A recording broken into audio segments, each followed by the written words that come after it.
Well, the first thing to say here is, who wants to follow Mitch Anderson in any conversation? Right? But Mitch, if you're watching, I've still got your bracelet. It survived from the last forum. And I was going to do an introduction about talking about, first of all, what Fairshare is doing, and then we're going to introduce each of the speakers who's going to talk for about 2.5 minutes. Geof, I think you're going to go a little touch longer, okay? Correct. And so I will try, if I can keep my phone working, I'll try and just give you a bit of a heads up if I think we're going to overrun. I'm not going to really talk much about Fairshare because we've got a breakout. We can do it there. I would normally say that what we do, for those of you, I think all of us have been to the forum before, and it's amazing, Aimée, that you brought us all back together. For me, going to the forum is about where I go to replenish and restore my energy and sit on mountains with people like Barney and Geof and Daniel and all these amazing people. But we have to make the best of what we can do in these days. And I normally start by talking a bit about Fairshare, and I say, what we do is we ignite courageous brands to drive societal change. And I sort of be thinking about that, and really the world has changed. And if I had to describe what we do now in a sentence, I would say we try and work with corporations to build meaningful strategies to address institutional and systemic issues. Because almost everything we're dealing with now, for me, the issue is about the institutional part of it and the systemic part of it. Whether it's racism, climate change, LGBTQ, technology, all of these things, the issues we're dealing with is the ingrained institutional issues that we're really desperately trying to pivot through. So we've had, in a weird way, Fairshare was quite quiet at the beginning of the year, and we've got really busy because everyone's trying to work out how to solve, businesses are trying to think about how to address things like racism and the environment and youth and all of these and food security and all these things. But they all want quick fixes. They want to have something that they can measure against by the end of the year. And these aren't end of the year issues. These are like cycles of change that take decades. So we've been working on, we've been doing a load of work building an app around COVID-19 called Civitas, which allows people to measure in real time the state of their health and traceability, but all of those things, but actually set up by a non-profit with private finance. So it's not connected to the government looking at your data or commercial companies looking at your data and having access to it, but protecting your data with complete integrity. Interestingly, as we've looked at COVID more closely, we're really worried about the supply chain in America, the food supply chain, and what's happening to that. Fortunately, as families, we're starting to cook more and eat more and do more stuff together. We've had to. And we're working on a really interesting project connecting local farms, ethical, local, smallholding farms to communities. Because not only is there an opportunity like we've never had before for people to eat more locally sourced, nutritional, healthy food that also helps their communities and their businesses, but our supply chain's creaking. And if you're like me and you go into the local supermarkets, you'll start to see things are not there like they used to be, like ribs and chicken and certain foods like hot dogs that are processed, because all of our food goes through these sort of very singular points of processing in this country. So our supply chain is starting to creak, and we're working with people like JetBlue to say thank you to healthcare heroes, but also to try and get them to do the right thing when airlines go back to work, and to support minority businesses and stuff like that. So it's been an amazing journey, for all the stresses of COVID and the pressures it's put on our families, our relationships, and the dark times we've been through. There's actually quite a lot of reasons to be optimistic as well. Reinventing the hospitality industry is something I'm fascinated by at the moment. Food and beverage supply chain. Hopefully she's on. There's an amazing chef called Carolina Santos Neves who is working with us to try and create new forms of food hospitality for all the restaurants that are reopening that put marginalised communities back to work and have a more equal share of profit and risk, rather than sort of master and servant things we've done. And doing a ton of stuff with the youth movements, and that's what people like Ruby, look at you, helping us and guiding us, and ultimately you're the people that will change us. Civics Unplugged, 0 Hour, these are people we met last year and had great time and really interesting times with at the Forum, the National Children's Campaign, and building out that and seeing things like One for Democracy. If there's one thing I'd say as Fairshare, go and look at one thing that I'm absolutely obsessed with now. It's called Defeat the Tweet. Every time Trump tweets, you donate 1 cent. You donate 1 cent to the Justice Fund, and the Justice Fund puts all that money into BIPOC issues to address, to get people of minorities to vote. So every time Trump tweets about racism or youth or stuff like that, we're giving money to those on the front lines, getting minority communities to vote. Brilliant idea. Not ours, but we're delighted to be associated with it. So that's a few things I'm going to talk about. Anyone wants to come into my little group? We're going to have our campfire coming up. And I think we're going to take a few minutes, Geof, if you wouldn't mind, just to share your thoughts on what we thought we were dealing with a lot in the world with COVID-19, and then the whole explosion of racial injustice just took it to a whole different level. Talk to us a bit about that, mate. Yeah.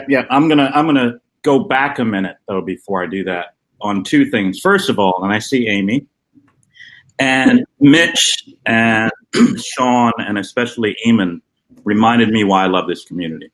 These are wonderful people. I'm always humbled when I go to these events. I've been humbled on this call because people are doing such amazing work.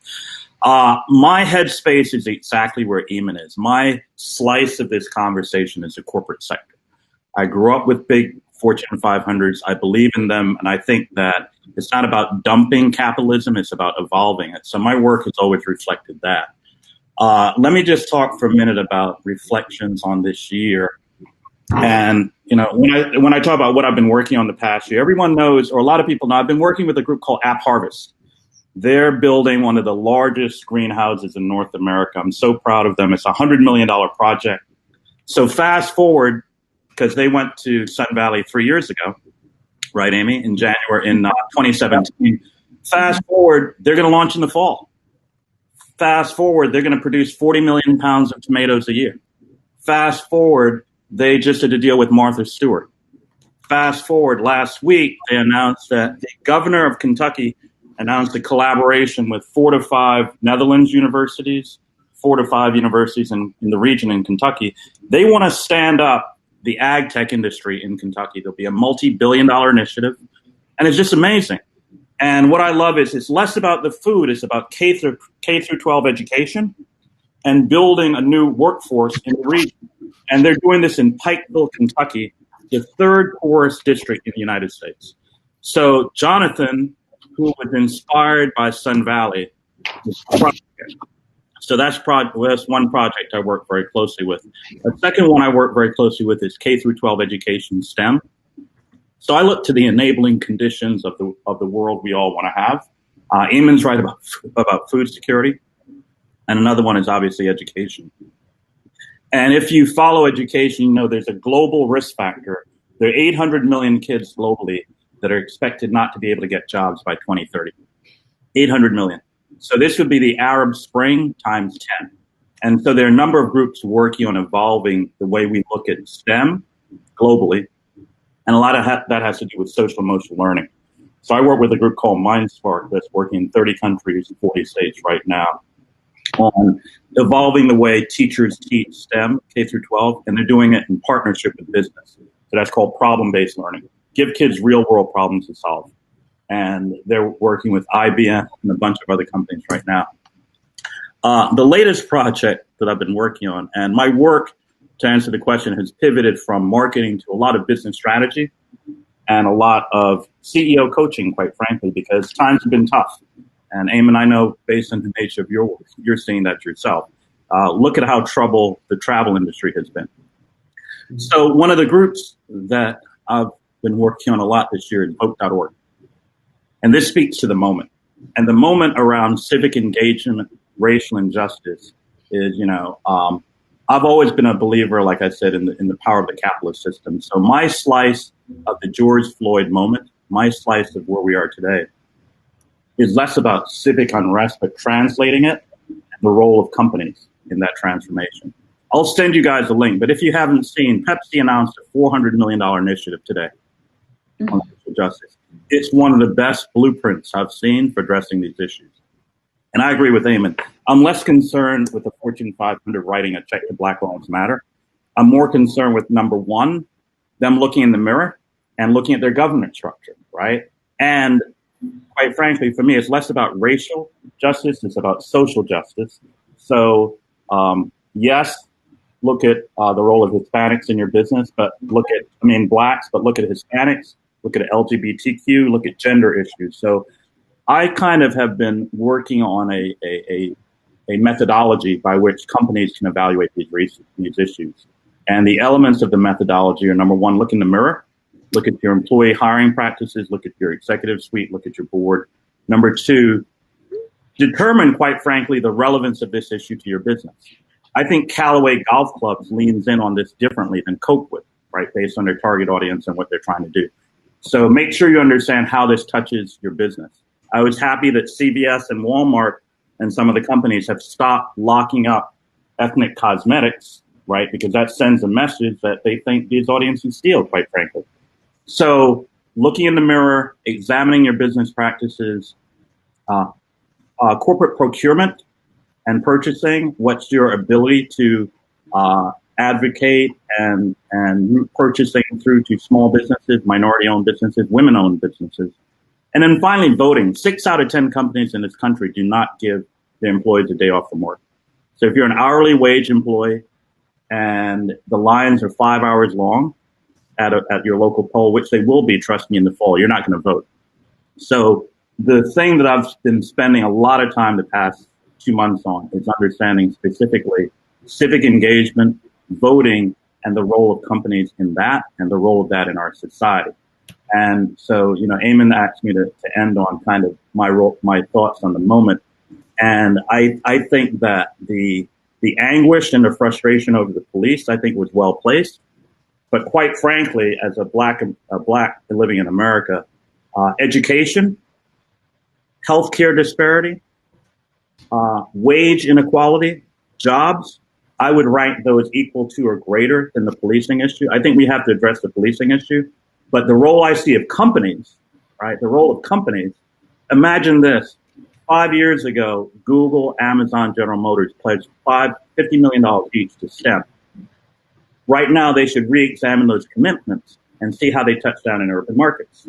So that's kind of what I'm advocating for with these large corporations, is that I think they can do a lot of good. They obviously need to look at policing, but I would like a much broader, much more integrated approach to the issue. And that's what I'll be talking about later on. Thank you, Geof. Thanks for those words. And 100% agree. Why don't we go, shall we, just because I'm looking at it on the screen, Ruby, what are you up to? Tell us what are you excited about? What's bothering you? What are you excited about? Well, as a youth forum, we were planning this year, obviously, before quarantine, to be having our event along with this forum. But when quarantine first began, we planned to host our event virtually. We developed a more universal curriculum that people could do from wherever they were, from home or from even some in person. And we had amazing mentors like Daniel Dart, and we had found a way to do the youth forum virtually. However, as time went on and online school left high school students on Zoom for hours every day, we found that in order to meet the needs of our youth members and our youth participants, we had to postpone the event. Yeah. Additionally, we didn't want the wonderful curriculum that we had created to lose its impact because it was delivered to students at a time where most of their day is spent sitting in front of a computer screen. So while the youth forum has been postponed, we're still very excited and working every day to find new ways to host it. We're so thankful for the support of everyone here, especially in such a difficult time. So thank you all so much. And as a youth council, we're very passionate about getting youth involved in change making, especially right now in such a crazy time. So we can't wait to host the Sun Valley Youth Forum once again. Thanks, Ruby. And I love the way you guys, working with the youth, the way you guys are coming up with some of the simplest and most impactful work that we're seeing out there, like Defeat the Tweet, which was a kid's idea. So thank you for inspiring us. It's a shame we're not with you in person at the forum. Bruno, obviously you're at CDP, but you were part of the big corporate world back in the day, whether it was NRG or Dell or Schwab. What are you thinking about at the moment? What's exciting you? Yeah, thanks, Eamon. Well, lots of things on our mind, as you can imagine. CDP's turning 20 this year, so we've been at this for a while.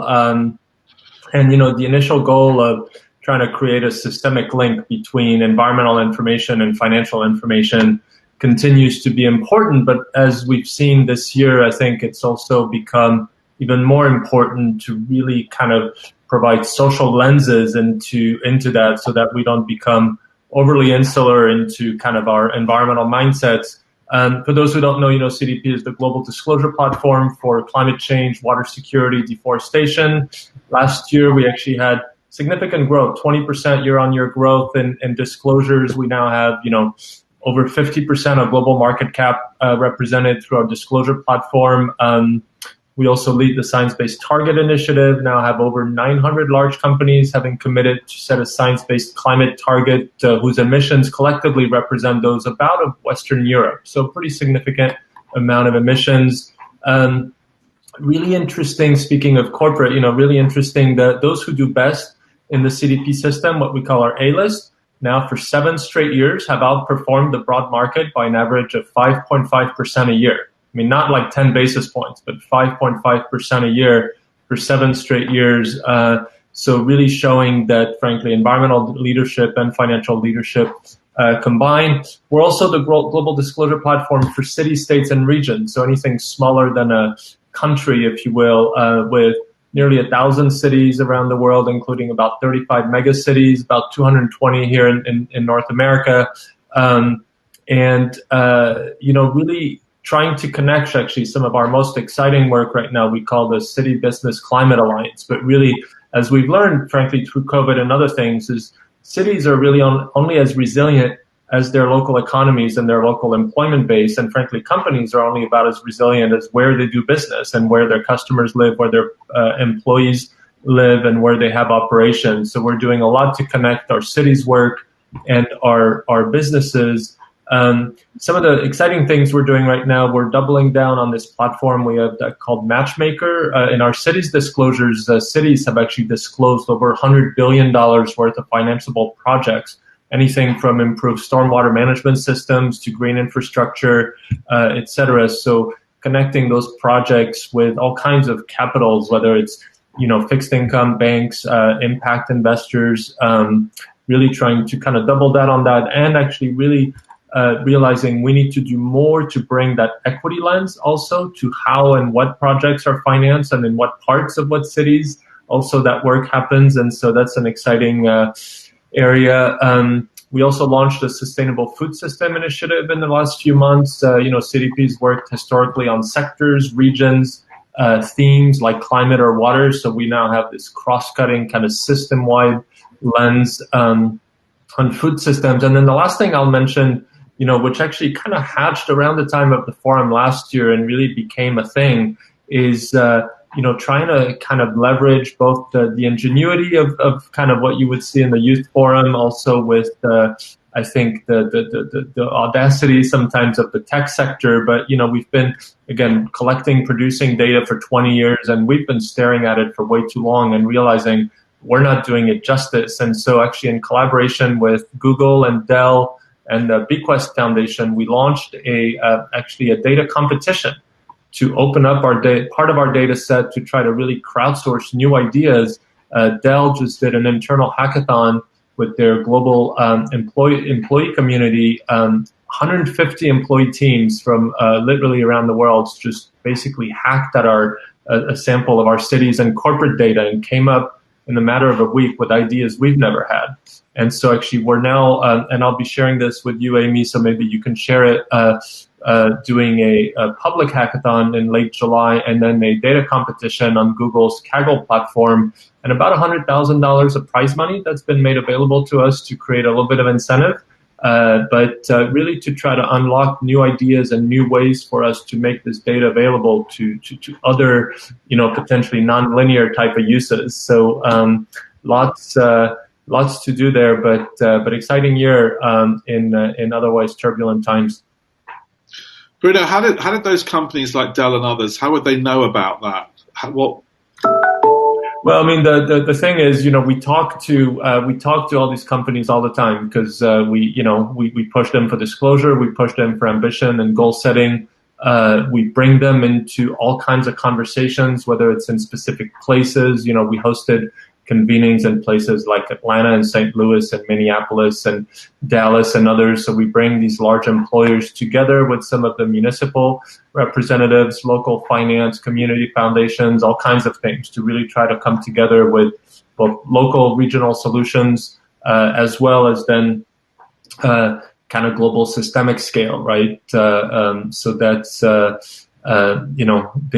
they answer our questions every year through our platform. So we have kind of this live kind of conversation all the time. So we have that advantage of having that interface to all these companies. Yeah, I saw a note in the conversation here from Amanda saying we should take that to the UN. I wasn't part of it, but I saw a really interesting initiative, an open source initiative that the UN did, where they asked the creative community to come up with creative assets to help educate the world about COVID. I think they got something like 47,000 assets. Wow. It was amazing how, like, the open source nature of how people want to help. I was wondering if Open Humans or people like that actually access that data as well. But very interesting. Thank you. Barney.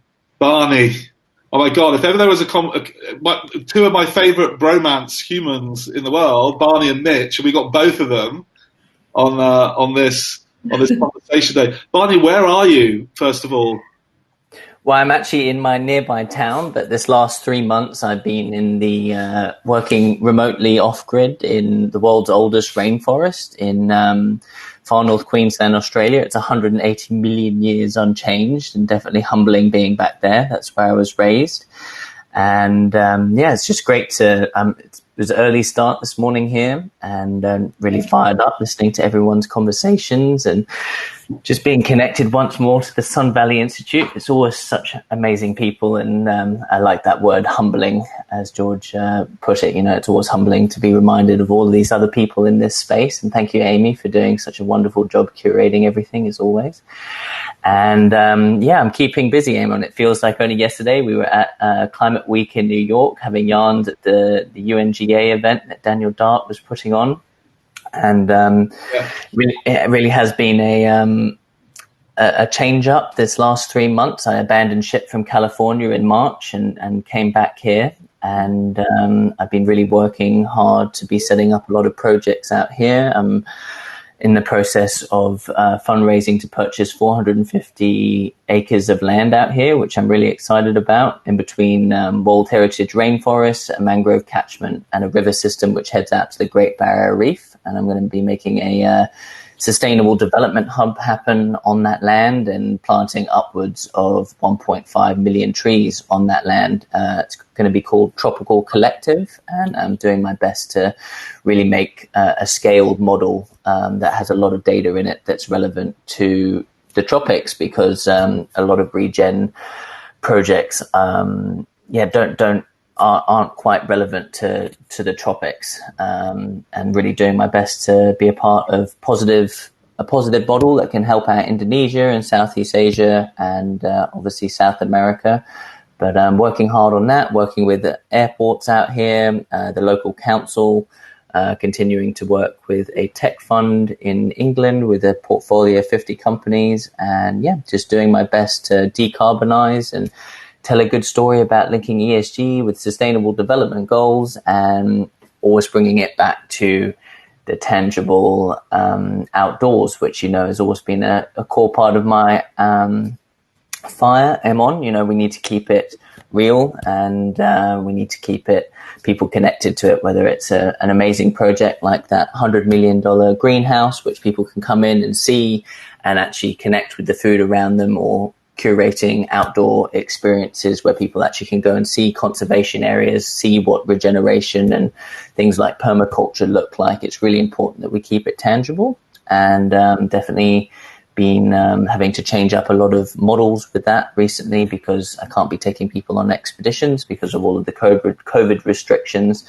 but really trying to bring it back to this region of far north Queensland, and been really enjoying creating this campfire model of open sharing, which we're going to be exploring later today through this through a later session. And the campfire model was an effort to try and make a space that is a little bit more vulnerable and a little bit more focused on open sharing and about personal reflection, instead of kind of that standard pitch approach, which we often see in conferences, which is really important, but been trying to bring that vulnerability, which is found through sharing the tangible outdoors and tangible projects into these sort of spaces. So really excited to be seeing how that all plays out in the next couple of hours, and just feeling very humbled to be a part of familiar faces. And sending all the best from Australia, and very excited to connect with a lot of people from this and just be driving good news. I think we need more good news now. I feel very disenfranchised looking on the news sometimes, going to The Economist, which is my go-to, and we really need more good news, good models, and just inspiring people that there's some amazing people and amazing projects going on right now, which I think is really important to remind, because there's a lot of negativity, a lot of people down in the dumps right now, and we need to be not being naive by any means, but being positive about the opportunities, not just the threats. So double thumbs up from down under. I think we've got a few more minutes. One quick thing, Barney, just for the people that it's relevant for on the call, how are you funding that? What are you looking for to fund that rainforest initiative? Yeah, I'm just open right now. It's the first level of funding to purchase the land. It's 650,000 American.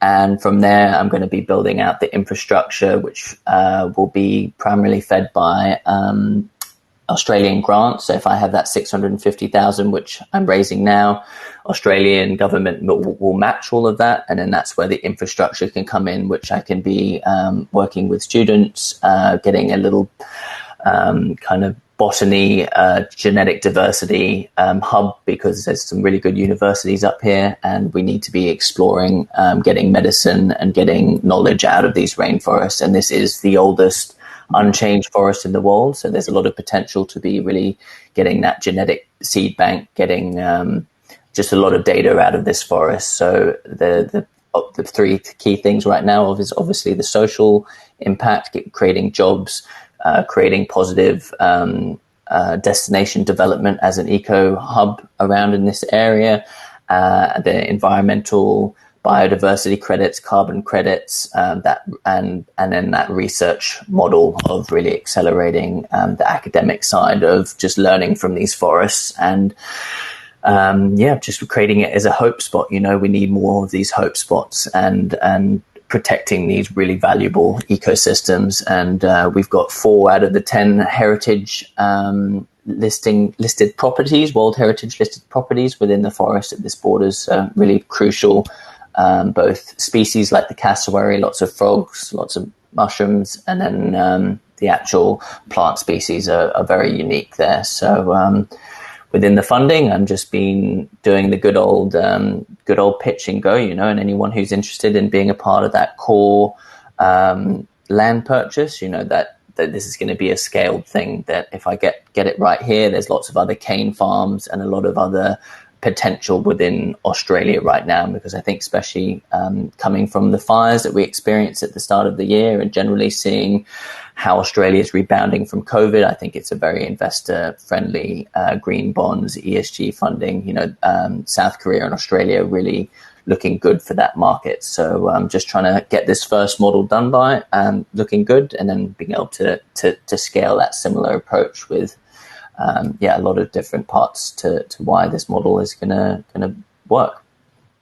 And Aimée, are you speaking, or are you just joining us I'm joining to help give a little guidance because our timing was off a bit because of my fault. My first session, we were a little wordy, and we called a couple audibles. It wouldn't be the Sun Valley Forum if we weren't slightly off. I knew you were going to say that. Come on. How much time have we got left, Amy? I can't quite tell. Is it? We have gone through the break, which was from 2:15 to 2:30 Mountain, and then we're going to the campfires. And the campfire sessions, as Barney shared, I think are going to be just wonderful opportunities for very small groups for us to share and connect. And that's going to go until 3:15 Mountain, until quarter past the next hour. And so what we'd love to do is let you take a minute or two to wrap, and then we'll take just literally body breaks for folks. Yeah. We'll come back and immediately. So I thought I could even share my screen. I want to make sure this is. What is that? Oh my God! See, now because Daniel showed up. Okay. Oh my gosh. Okay. So happy once again throwing it stuff into the mix. Okay, Daniel, we're so happy to have you. What's up, man? Okay, amazing. So you have to tell everyone where you are. Let Eamonn take back over, and then we'll do a very short break, and then we'll jump into the campfires. And then the next break, we'll have the speed dating and all that good stuff. So, because we don't want to take away from the campfires too much, but we have to give you time, Daniel. Yeah, Daniel, we were just finishing this session, and you popped up. Do you know that? And I kept trying to get it. I thought for sure it was blocked by the government. That's what I thought it was. Yeah. So, look, take us, just because probably a lot of people don't know where you are, just talk us through how you've gone through the last 3 months. Because I've been speaking to you through COVID, but before COVID, you were on a roll. Things were going really well, right? Things are going pretty good. Things are, and they've kind of bounced back, but for a while, bad. I'm sorry if I cut in and out. I'm in Saudi Arabia. I'm in Riyadh. So I don't know if you guys know, but we were one of the first 24-hour lockdown. If you got caught out of the house without a pass, it was 5 years in prison and a $5 million fine. And we just got off curfew on the 21st. So it was pretty awful, actually. And we had had a big deal. We thought we were going to lose the deal. It ended up working out, but it's been pretty crazy, I guess. Yeah. Yeah. What have you been working on out there while you've been there? Well, the good deal is we signed the deal with the policy, their national 5-year policy agenda for investment, partnership, and entrepreneurship. So that's really cool. I actually have an interview with Joseph Stiglitz in a week or two to talk about global macroeconomics and how it impacts frontier markets. So that's pretty exciting. So overall, things now are going much better. So, I'm working out. I need to get some of Eamonn's hair, though. I think that is the highlight of this video. Is Eamonn, your hair looks so good, my man. I had it cut. It was worse than this, trust me. I got plenty to give. I'll take it, man. I'll take it. I'm sorry I didn't get in sooner, man. I apologize for the connection. When will you be back in the US? From what I've but they didn't open up till tourism until December of last year. So if there's any country that can kind of operate without people going in or out, it's Saudi Arabia. Yeah. Daniel, don't you have great updates since the last forum too? I feel like there was the work that you've been doing in the Middle East. You had some really good entrepreneurship updates. Yeah, I mean, things actually are going pretty good for us. We closed a few $1 million of investment for the company. We just closed another few $1 million 2 days ago for a media division. Where we're launching a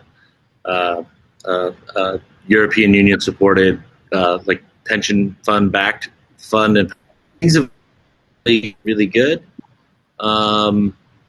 Just unique a few days ago from Yasser Arafat's nephew to help work on the global response to the annexation of Palestine by Israel. So I thought that was kind of unique.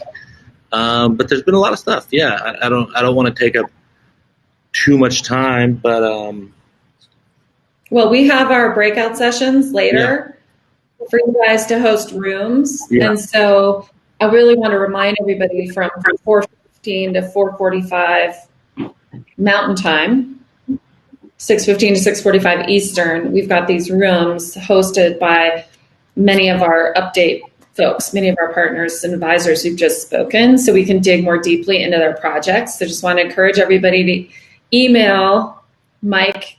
So email forum@sunvalleyinstitute.org. I've put it in the chat a few times, but it's forum@sunvalleyinstitute.org, and just let them know which room you want to join. If you want to continue the conversation with Geof, with Daniel, etc., they're all there on the Run the World, and so you can see who's hosting a room and who you'd like to join. Sorry, I'm interrupting your session, Eamon, but want to make sure folks knew. That's great. I think we're probably we're over time now, right? So Yep. I got one question, because some people won't get into all the rooms. I think Barney made a good point earlier, and I just want to ask the group just for a quick fire answer. Through these tough times and some of the difficult times, and getting used to things that we're just not used to, where have you been getting your energy from? What gives you joy? Why don't we start youngest first? Ruby. And then he's got to be the second youngest. I would say probably from my dog. And also I'm taking a summer high school class at UCLA on environmental politics and governance. So that's really exciting. And it's really interesting. Very cool. Fabulous. Geof, what's keeping you motivated? What's giving you energy? Two things. So Mitch showed his child. I have my plants. I have like 50 of these since COVID started. I had a big old jade that started to die right before COVID, and I'm like, I'm going to create babies. So I have 50 of these. Nature. In addition to that, well, it is a wonderful thing seeing something grow, right, and live and thrive, and how it responds to the sun. Because, we've all been slowed down. So when you're in lockdown, you can actually watch a plant grow, right? Mm-hmm. And quite frankly, in the work we do, I probably have 2 to 3 amazing conversations every week with people doing amazing work. Not my work, the work of all of you. And that gets me going. I've literally almost cried like 5 or 6 times since COVID started at the amazing passion of some of the folks I've met on this journey. So I get jazzed by hearing people like you. That's kept me going. Thanks, Geof. Bruno, what about yourself? And with Ruby here, I think, for me, when they say that the kids are all right, I think that understates, the amazing resilience, creativity, ingenuity that I've seen young people, of all ages, through this pandemic, very young children not understanding, why they can't see their friends, why they can't go out and play. We just had our youngest just graduate high school, just over a week ago, and just I've seen in her and her friends, just again, how they've truly not just made the best of this, but, found ways to stay mobilized, stay engaged, remain passionate about all the things they want to do. And then the other thing connected to that, frankly, is even in the middle of a pandemic and all of that, I think the convergence of ideals that really were catalyzed by some of the recent, tragic events, George Floyd, Breonna Taylor, and so many others, where I think we've seen various communities come together. I think, Geof, as you were saying, not just about racial justice, motivated by racial justice, but really understanding it is about social justice, it is about equity. And so, of course, some of our most important to do in climate change or water security has also so many different dimensions, because these things are not experienced equally by all people. And, we can go to Flint, Michigan just to be reminded how close these things are true, or what we saw through Hurricane Harvey or Katrina or anything. So, I'm seeing, I think, this kind of the end of this zero-sum game type, and I think this convergence of really, we need to address some of these underlying systemic questions that, until there's justice for everyone, there's really no justice, and I hope that continues. Yeah, thank you, Bruno. Daniel, you've been in isolation. What's kept you? What's motivated you through this? Your single source of inspiration. My single source of inspiration. Well, I guess initially I came here for work, and then everything kind of just went sideways. That's when I had spoken to you, and I'm like, oh man, this might fall apart. And it went out really well, but during that time, I did a bunch of writing. So I did a lot of writing. I got my first piece published in Harvard Business Review, so I was really excited about that. And then I feel like I need to work on my health a lot, because I was I don't know. I felt like, damn, am I working for this for what? So I just Africa in November. And since then, so I've been like jogging as much as I can every day, and kind of I think just trying to think, like, if I look at my own life objectively, where am I failing? And I think just like personal health wise. So now I work out for like 2 hours every day. I feel much better. And work is good, but I think the thing that I'm most excited about now is like learning how to cook and working out. Good for you, man. Good for you. Barney, can you finish us off, mate? Yeah, I would definitely echo George's of just being connected to plants. I've always been an avid gardener, but actually being in one place for 3 months and seeing a seed turn into a stalk, turn into a flower, it's exceptionally humbling.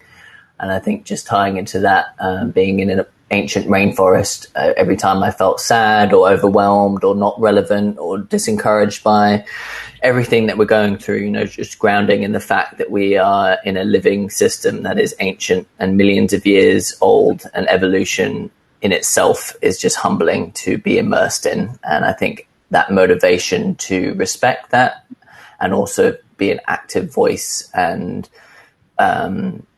accelerated to protecting and creating stewardship within my network and within conversations like this towards just honoring the fact that we are dealing with a system that is literally millions and millions and millions of years old. And that in itself is just hugely humbling and just motivating to be a part of actively doing something about protecting it and inspiring younger people to get out in the soil and understand it more, and vice versa. If you've been busy with life and business and family, to just encourage people to go out and connect with it. So I always come back to that being the baseline source of it, but really seeing plants grow within your own curation has been really beautiful and definitely helped me when I'm feeling sad or not motivated in the morning or anything. This past 3 months has been a roller coaster, as I'm sure it's been for all of you.